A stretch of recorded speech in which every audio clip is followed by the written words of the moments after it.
أعوذ بالله من الشيطان الرجيم. بسم الله الرحمن الرحيم.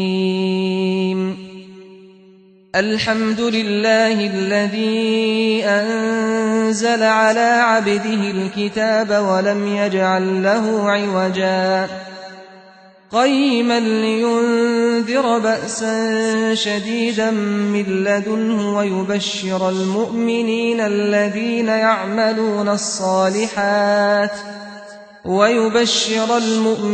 الذين يعملون الصالحات أن لهم أجرا حسنا ماكثين فيه أبدا وينذر الذين قالوا اتخذ الله ولدا ما لهم به من علم ولا لآبائهم كبرت كلمة تخرج من أفواههم إن يقولون إلا كذبا فلعلك باخع نفسك على آثارهم إن لم يؤمنوا بهذا الحديث أسفا إنا جعلنا ما على الأرض زينة لها لنبلوهم أيهم أحسن عملا وإنا لجاعلون ما عليها صعيدا جرزا أم حسبت أن أصحاب الكهف والرقيم كانوا من آياتنا عجبا إذ أوى الفتية إلى الكهف فقالوا ربنا آتنا من لدنك رحمة وهيئ لنا من أمرنا رشدا فضربنا على آذانهم في الكهف سنين عددا ثم بعثناهم لنعلم أي الحزبين أحصى لما لبثوا أمدا نحن نقص عليك نبأهم بالحق إنهم فتية آمنوا بربهم وزدناهم هدى وربطنا على قلوبهم إذ قاموا فقالوا ربنا رب السماوات والأرض لن ندعو من دونه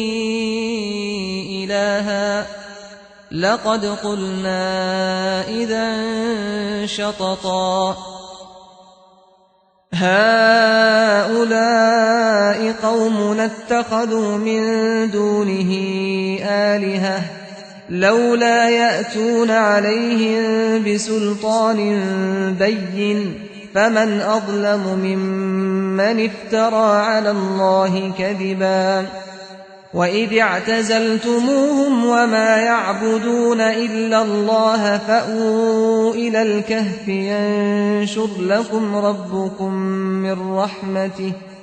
ينشر لكم ربكم من رحمته ويهيئ لكم من أمركم مرفقا وترى الشمس إذا طلعت تزاور عن كهفهم ذات اليمين وإذا غربت تقرضهم ذات الشمال وهم في فجوة منه ذلك من آيات الله من يهد الله فهو المهتد ومن يضلل فلن تجد له وليا مرشدا وتحسبهم أيقاظا وهم رقود ونقلبهم ذات اليمين وذات الشمال وكلبهم باسط ذراعيه بالوصيد لو اطلعت عليهم لوليت منهم فرارا ولملئت منهم رعبا وكذلك بعثناهم ليتساءلوا بينهم قال قائل منهم كم لبثتم قالوا لبثنا يوما أو بعض يوم قالوا ربكم أعلم بما لبثتم فابعثوا أحدكم بورقكم هذه إلى المدينة فلينظر أيها أزكى طعاما فليأتكم برزق منه وليتلطف ولا يشعرن بكم أحدا إنهم إن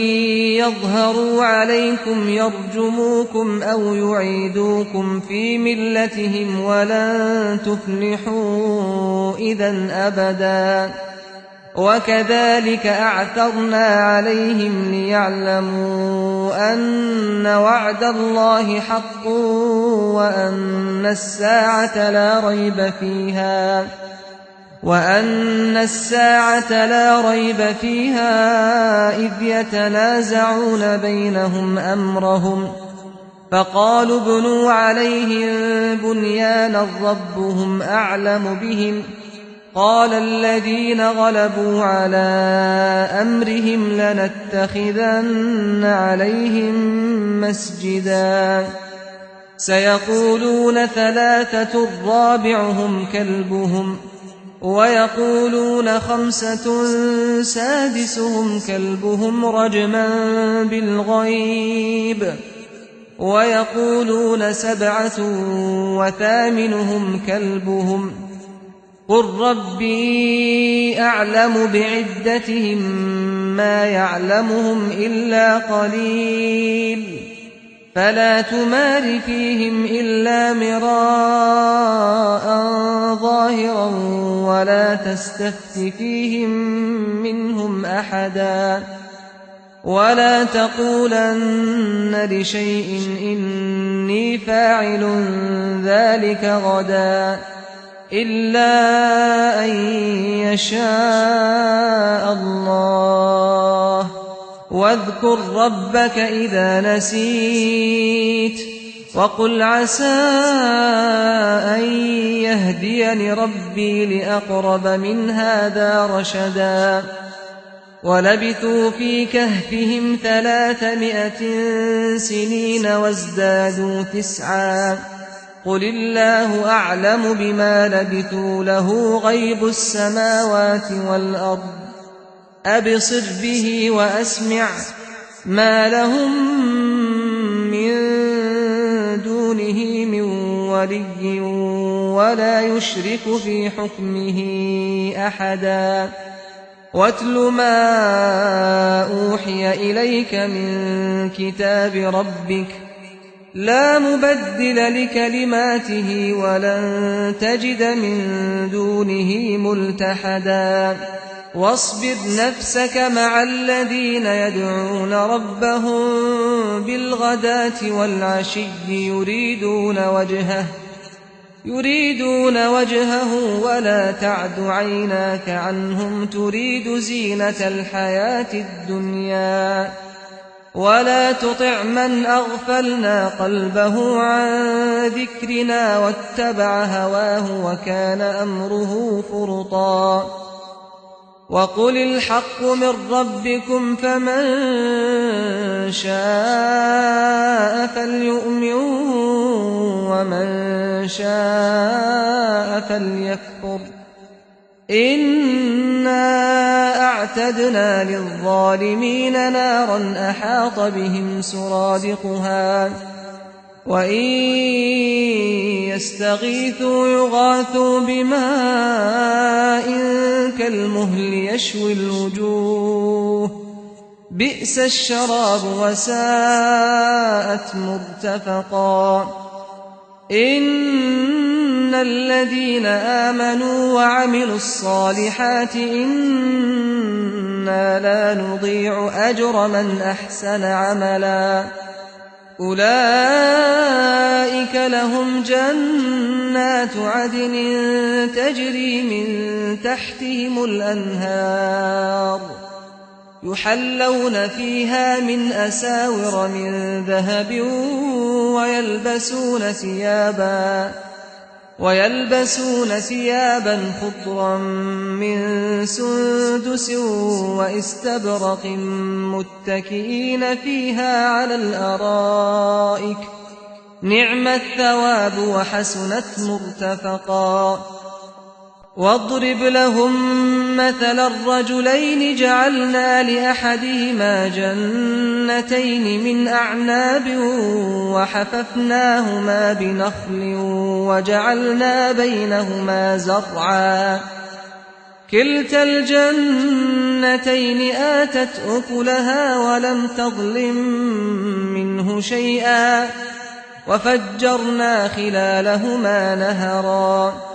وكان له ثمر فقال لصاحبه وهو يحاوره أنا أكثر منك مالا وأعز نفرا ودخل جنته وهو ظالم لنفسه قال ما أظن أن تبيد هذه أبدا وما أظن الساعة قائمة ولئن رددت إلى ربي لأجدن خيرا منها منقلبا قال له صاحبه وهو يحاوره أكفرت بالذي خلقك من تراب ثم من نطفة ثم سواك رجلا لكن هو الله ربي ولا أشرك بربي أحدا ولولا إذ دخلت جنتك قلت ما شاء الله لا قوة إلا بالله إن ترني أنا أقل منك مالا وولدا فعسى ربي أن يؤتيني خيرا من جنتك ويرسل عليها حسبانا من السماء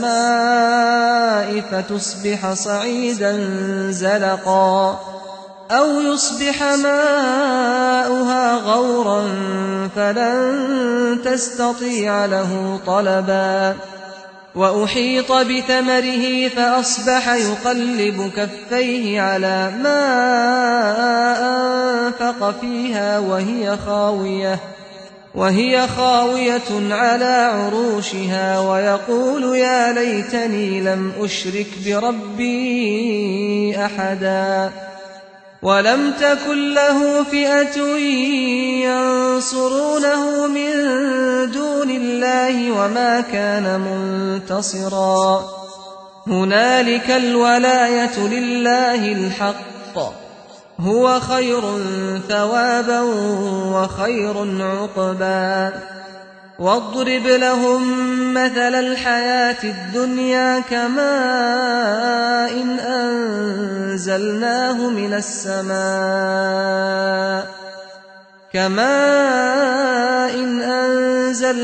من السماء فاختلط به نبات الأرض فأصبح هشيما تذروه الرياح وكان الله على كل شيء مقتدرا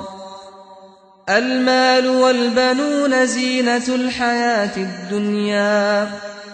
والباقيات الصالحات خير عند ربك ثوابا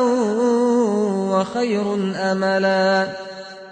ويوم نسير الجبال وترى الأرض بارزة وحشرناهم فلم نغادر منهم أحدا وعرضوا على ربك صفا لقد جئتمونا كما خلقناكم أول مرة بل زعمتم أن لن نجعل لكم موعدا ووضع الكتاب فترى المجرمين مشفقين مما فيه ويقولون يا ويلتنا ما لهذا الكتاب لا يغادر صغيرة ولا كبيرة إلا أحصاها ووجدوا ما عملوا حاضرا ولا يظلم ربك أحدا وإذ قلنا للملائكة اسجدوا لآدم فسجدوا إلا إبليس كان من الجن ففسق عن أمر ربه أفتتخذونه وذريته أولياء من دوني وهم لكم عدو بئس للظالمين بدلا ما أشهدتهم خلق السماوات والأرض ولا خلق أنفسهم وما كنت متخذ المضلين عضدا ويوم يقول نادوا شركائي الذين زعمتم فدعوهم فلم يستجيبوا لهم وجعلنا بينهم موبقا ورأى المجرمون النار فظنوا أنهم مواقعوها ولم يجدوا عنها مصرفا ولقد صرفنا في هذا القرآن للناس من كل مثل وكان الإنسان أكثر شيء جدلا وما منع الناس أن يؤمنوا إذ جاءهم الهدى ويستغفروا ربهم إلا أن تأتيهم سنة الأولين أو يأتيهم العذاب قبلا وما نرسل المرسلين إلا مبشرين ومنذرين ويجادل الذين كفروا بالباطل ليدحضوا به الحق واتخذوا آياتي وما أنذروا هزوا ومن أظلم ممن ذكر بآيات ربه فأعرض عنها ونسي ما قدمت يداه إنا جعلنا على قلوبهم أكنة أن يفقهوه وفي آذانهم وقرا وإن تدعهم إلى الهدى فلن يهتدوا إذا أبدا وربك الغفور ذو الرحمة لو يؤاخذهم بما كسبوا لعجل لهم العذاب بل لهم موعد لن يجدوا من دونه موئلا وتلك القرى أهلكناهم لما ظلموا وجعلنا لمهلكهم موعدا وإذ قال موسى لفتاه لا أبرح حتى أبلغ مجمع البحرين أو أمضي حقبا فلما بلغا مجمع بينهما نسيا حوتهما فاتخذ سبيله في البحر سربا فلما جاوزا قال لفتاه آتنا غداءنا لقد لقينا من سفرنا هذا نصبا قال أرأيت إذ أوينا إلى الصخرة فإني نسيت الحوت وما أنسانيه إلا الشيطان أن أذكره واتخذ سبيله في البحر عجبا قال ذلك ما كنا نبغي فارتدا على آثارهما قصصا فوجدا عبدا من عبادنا آتيناه رحمة من عندنا وعلمناه من لدنا علما قال له موسى هل أتبعك على أن تعلمني مما علمت رشدا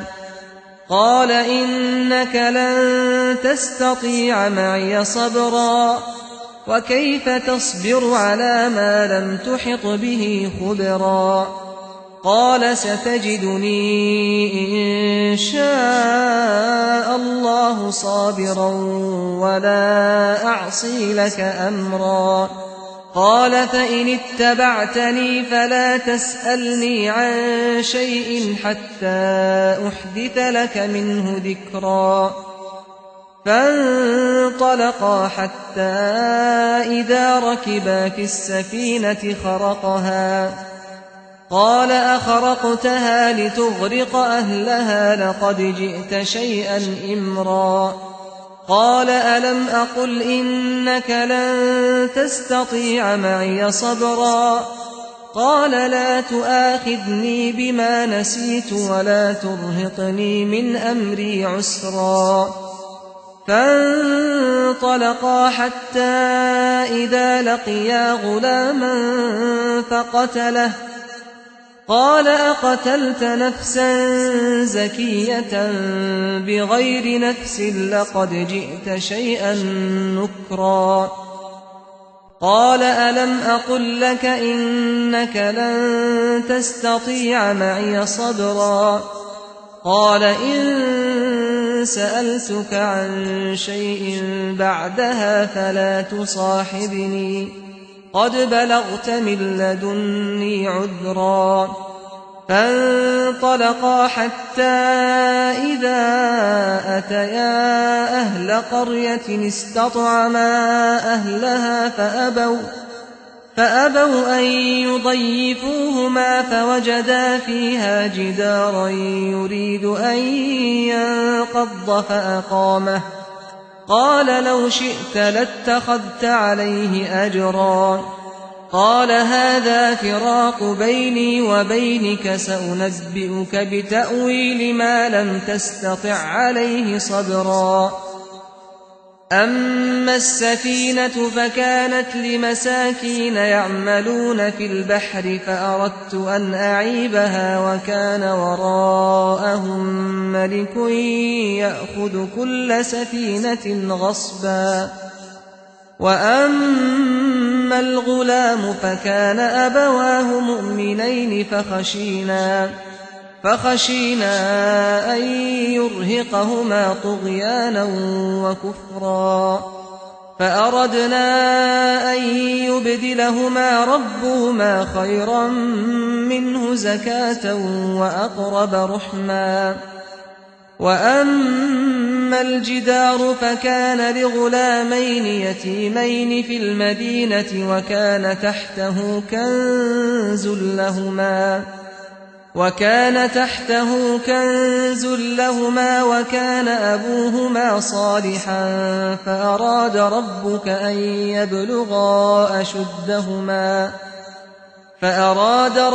أن يبلغا أشدهما ويستخرجا كنزهما رحمة من ربك وما فعلته عن أمري ذلك تأويل ما لم تسطع عليه صبرا. ويسألونك عن ذي القرنين قل سأتلو عليكم منه ذكرا. إنا مكنا له في الأرض وآتيناه من كل شيء سببا. فأتبع سببا حتى إذا بلغ مغرب الشمس وجدها تغرب في عين حمئة ووجد عندها قوما. قلنا يا ذا القرنين إما أن تعذب وإما أن تتخذ فيهم حسنا. قال أما من ظلم فسوف نعذبه ثم يرد إلى ربه فيعذبه عذابا نكرا. وأما من آمن وعمل صالحا فله جزاء الحسنى وسنقول له من أمرنا يسرا ثم أتبع سببا حتى إذا بلغ مطلع الشمس وجدها تطلع على قوم لم نجعل لهم من دونها سترا كذلك وقد أحطنا بما لديه خبرا ثم أتبع سببا حتى إذا بلغ بين السدين وجد من دونهما قوما لا يكادون يفقهون قولا قالوا يا ذا القرنين إن يأجوج ومأجوج مفسدون في الأرض فهل نجعل لك خرجا على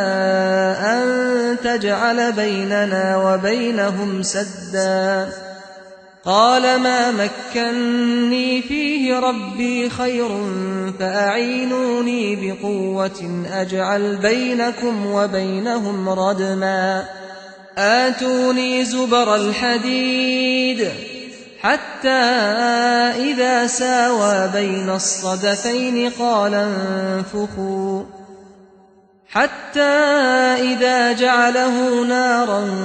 قال آتوني أفرغ عليه قطرا فما استطاعوا أن يظهروه وما استطاعوا له نقبا قال هذا رحمة من ربي فإذا جاء وعد ربي جعله دكاء وكان وعد ربي حقا وتركنا بعضهم يومئذ يموج في بعض ونفخ في الصور فجمعناهم جمعا وعرضنا جهنم يومئذ للكافرين عرضا الذين كانت أعينهم في غطاء عن ذكري وكانوا لا يستطيعون سمعا أفحسب الذين كفروا أن يتخذوا عبادي من دوني أولياء إنا أعتدنا جهنم للكافرين نزلا قل هل ننبئكم بالأخسرين أعمالا الذين ضل سعيهم في الحياة الدنيا وهم يحسبون أنهم يحسنون صنعا أولئك